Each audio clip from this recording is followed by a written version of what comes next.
Jar মাজার সহি।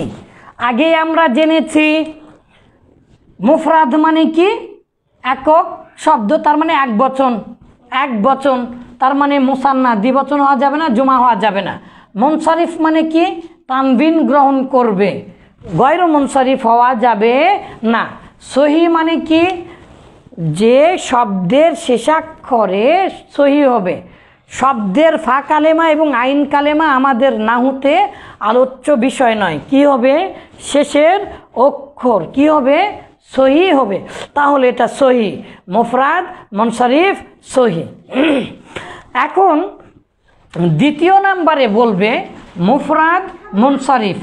Jar মাজর সহি। সহির স্থলে জার প্রবাহিত হয়, মাজর স্থানে, সহি সহির স্থানে, সহির মতনই। সহির উচ্চারণ যেমন সহজ, জার মাজর, এই জার মাজরর উচ্চারণও সহজ। সেটা কি? সেটা কি? এই যে এই যে এই যে তাকান বাবারা, এই যে তাকান, দালবুন জবিউন শব্দটার শেষে ওয়াও আছে, আবার ইয়া আছে, হিসাবে তো এটা সহি না। শব্দটার শেষে কি আছে? ওয়াও আছে অথবা ইয়া আছে। দালবুন বালতি, জবিউন হরিণ। আমরা দেখতে পাচ্ছি শব্দের শেষে মূলত আমাদের নাহুর উদ্দেশ্য কি? শব্দের লাম কালেমা, তাই না? নাহুর উদ্দেশ্য কি? শব্দের লাম কালেমা। তো লাম কালেমায় আমরা কি দেখতে পেলাম? ওয়াও। তাহলে তো এটা সহি না। লাম কালেমা এখানে কি দেখতে পেলাম? ইয়া। তাহলে তো এটা সহি না। ঠিক আছে, এটা সহি না, কিন্তু এটা সহির মতো, সহির মতো। সহি উচ্চারণ করতে যেমন সহজ হয়, দেখেন দেখেন দেখেন, এটার উচ্চারণ করতেও ঠিক তেমনি সহজ হয়ে যাবে। এটার উচ্চারণ করতেও, কারণ আমাদের উদ্দেশ্য কি? শেষের অক্ষরকে বাঁচানো। নাহুর উদ্দেশ্য কি? শেষের অক্ষরকে বাঁচানো। তাহলে দেখেন তো, শেষ অক্ষরের শব্দটা উচ্চারণ যদি সঠিকভাবে আমরা পাই, তাহলে সেটা আমাদের লক্ষণীয় বিষয়। তাহলে দাল বুন, দাল বুন। আপনি এর আগে জেনেছেন যে কোনো হরকত পড়ার আগে, এই যে বাবা, যে কোনো হরকত পড়ার আগের অক্ষর যদি সাকিন হয়, তাহলে সেই অক্ষরের উচ্চারণটা সহজ হয়। তাহলে দাল বুন এই উচ্চারণটা সহজ, কারণ কি? আগের অক্ষরে আমরা কি পেয়েছি?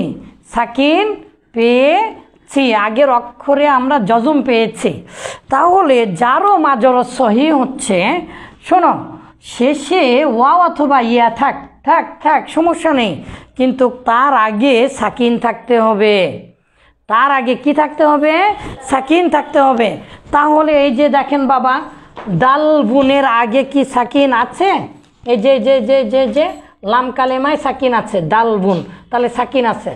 জবিউন, এই যে বার উপরে কি আছে? সাকিন আছে। তাহলে এটাও সহির মতো। কারণ কি? কারণ কি আমরা এর আগে জেনেছিলাম আর একটা পড়াতে, সহির তালিলের প্রয়োজন নাই, মাহমুজের মাত্র দুটি কায়দা। তাই সহি যেমন উচ্চারণ, মাহমুজেরও প্রায় তেমনই উচ্চারণ। এই জন্য মাহমুজের বেশি তালিল করতে হয় না। তে জারো মাজর সহি মানে হচ্ছে সহির মতনই, কিন্তু এটা সহি না, সহির মতো। যেহেতু উচ্চারণটা সহজ, এই জন্য আমরা এটাকেও ধরবো। এই জন্য আমরা কি? এটাকেও ধরবো। তাহলে আমরা দুটা ইসিমের নাম ও পরিচিতি সহ আলামত জানলাম। নাম হচ্ছে মুফরাদ মুনসারিফ সহি। নাম হচ্ছে মুফরাদ মুনসারিফ সহি। মুফরাদ এক বচন হতে হবে, মুনসারিফ তানবিন গ্রহণ করবে। সহি মানে শেষের অক্ষরে হরফে ইল্লত হওয়া যাবে না। ফা কালেমায় অথবা আইন কালেমায় হলে আমাদের কোনো যায় আসে না, কারণ আমাদের উদ্দেশ্য, আমরা নাহুবিদ, আমরা নাহু শিখছি, আমাদের উদ্দেশ্য শুধু শব্দের শেষের অক্ষর। তাহলে আমরা এক নাম্বারটা শিখেছি। দুই নাম্বারটা, জারো মুফরাদ মুনসারিফ, অবশ্যই সেটাও মুফরাদ হতে হবে। তাহলে দালবুন এটা মুফরাদ নাকি মুফরাদ নয়? দালবুন এটা মুফরাদ, জবিউন এটা মুফরাদ, পেয়েছি মুফরাদ। তারপরে মুনসারিফ, দালবুনের এই জায়গাতে এই যে তানবিন গ্রহণ করেছে, হ্যাঁ হ্যাঁ করেছে।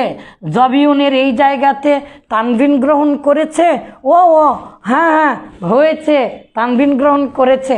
তাহলে দালবুন আর জবিউনটাও মুফরাদের সাথে সাথে আবার মুনসারিফ, কারণ তানবিন গ্রহণ করেছে। ও আল্লাহ, সহি হতে হতে হলো না, যা বাবা সহি হতে হতে হলো না। এরে শেষ অক্ষরে তো ওয়াও ইয়া থাকলে তো সেটা সহি হবে না।